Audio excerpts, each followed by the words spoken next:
Hi, my name is Rosa Campbell, and I am the editor of the Miraculous season, the selected poems of V.R. Bunny Lang, which is out with Carcanet in February 2024, on Leap Day, in fact, which feels kind of appropriate. I think of Bunny endlessly as this kind of like leaping rabbit of a figure. It's an unfortunate association I have with her nickname that I don't believe actually had anything to do with rabbits, but rather had something to do with her kind of upper class Boston socialite society in which she moved for at least large parts of her life. So Bunny Lang was born in 1924 in Boston, Massachusetts, and she was the youngest of 5 sisters who grew up in a 4-story brownstone on Bay State Road overlooking the Charles River. She was kind of expected to do as her sisters eventually did, which is to marry a respectable man of her class, and to take on the life of a kind of a wife, a mother, a socialite, a philanthropist. But instead, she did not do any of those things. She actually remained at home. Her mother died in 1949, and by that point, all her sisters were married and had moved out. She remained in the big house on Bay State Road with her aging and by all accounts somewhat irascible father, who was a pianist and an organist. And she instead took on this life as a kind of centre of the arts in Cambridge, Massachusetts, so the scene around Harvard and in Boston. She co-founded the Poets Theatre in Cambridge, Massachusetts. This was the very first Poets Theatre in the United States, meaning that it put on plays written by poets. It was interested, therefore, in kind of forms of verse drama, in experimentation, in innovation, in American letters. And it was a kind of incredible subcultural hub of creative activity, as well as infighting, drama, both on and off stage, all of the things you might expect to go on around a kind of subcultural scene involving lots of poets. Bunny herself wrote and acted in and directed and produced many of these plays. In fact, in the early years of the theatre, there was not a single production that went on that didn't involve Bunny Lang in one of those capacities, right? So she was this kind of formidable figure. And in fact, formidable is the term that gets used most about her in accounts of her life. And people that I have spoken to who knew her, there's this sense of the formidable about her. She was certainly involved in lots of the drama around the Poets Theatre. She was not afraid of throwing her weight around, certainly. Had a certain kind of brass-necked quality to her living, as well as a certain vindictiveness that I think is sort of a compelling part of who she was. But I think above all of this was that she was an absolutely brilliant poet, and one who I think has been, to a certain extent anyway, written out of literary history. We have this strong sense of the kind of rise of the New York School in the early 1950s through to the 1960s, and especially a lot of the kind of origin moments of the New York School are often placed at Harvard, where Frank O'Hara first met John Ashbery. And then we have this sense of this kind of what the scholar Michael Davidson calls an inaugural moment, right? A sort of enabling fiction about how what will later come to be this incredible movement, literary movement, how it was all kind of fated from this initial meeting between Ashbery and O'Hara. However, what also happened at Harvard at that time is that Frank O'Hara met Bunny Lang. And that in many ways this was the first of his many incredibly kind of productive and fascinating and generative literary friendships. There are accounts of the two of them sitting at the top of that Bay State Road home, writing poems, swapping lines, collaborating. Somewhat infamously, one of Lang's poems ends up in the first edition of Frank O'Hara's collected poems. It's no longer in this rather battered second edition or second printing of it that I have.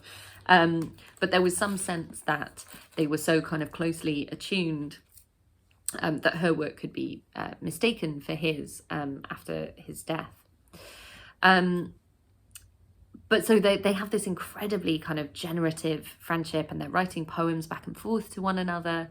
And it's a friendship that really kind of sustains them both for a really incredibly long period of time.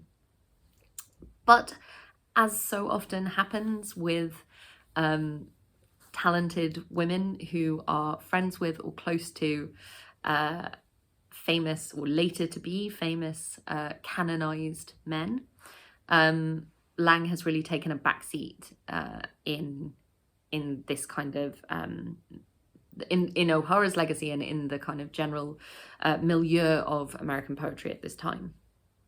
Now, part of this I think can be attributed to the fact that she died very young. She died in 1956 at the age of 32 of Hodgkin lymphoma.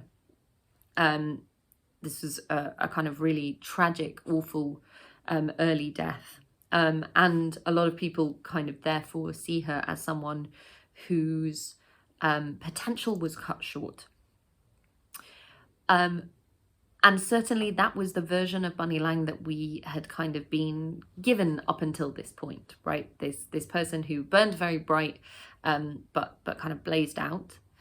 And who therefore never got to achieve her place in the kind of pantheon of American letters.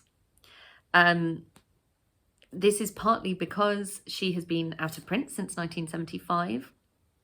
And even in that edition, only 48 poems were published, alongside some of her play scripts. And some of the editing work that was done on those poems makes certain changes from the archival manuscripts. I wanted to return to her archive, to those kind of original documents, which are housed at the Houghton Library in Harvard. And so I have spent on various occasions a lot of time in Lang's archive, a sort of crazy making amount of time, I think. And what I discovered there was a poet who was, I think, so much more experimental, so much more avant-garde, so much more modern and fresh than the few poems that were kind of publicly available of her work prior. And so I suppose I took it upon myself to produce this selected poems, which does go back to those archival documents and kind of restore her work and publish for the first time huge amounts of work. So in her archives are probably over 200 unpublished poems, alongside the ones that were published during her lifetime in various magazines. And so what this book constitutes is poems that were kind of very clearly designated as finished final drafts, but also poems that are perhaps more fragmentary. I am interested in the kind of unfinished, quote unquote, unfinished work that I feel forms such an integral part of Lang's kind of oeuvre. And It's a book I'm really excited about. It's a book I'm really proud of. I really hope that you will enjoy it, and kind of fall in love with Bunny the way that I have. And I will read a poem to whet the old appetite.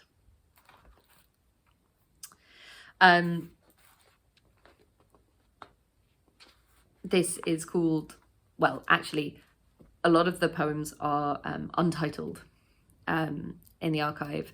So we have taken the approach that actually Don Allen took in this O'Hara Collected, which is to title all of the untitled poems just with the word poem. And then we have also included the first line as part of the title so that they're easily findable. So to that end, this is called Poem, I Think I Die Within the Year. I think I die within the year. Acknowledge all the chaste formalities of suicide. You'll go nowhere as you were, and if you did, you'd stand by even water shot with hatred, having come there yourself the same. You have to turn, become quite simply something other than you were.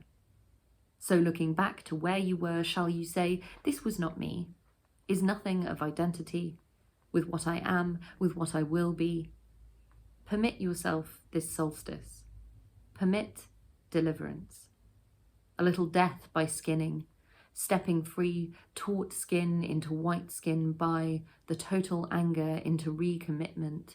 Honour it by ritual. Fast 30 days. On the 30th day, drink only water. Wear only secret clothing. Speak to no one. Proceed out by moonlight only. The Miraculous season. Get it now. I'm really excited about it. Thanks very much.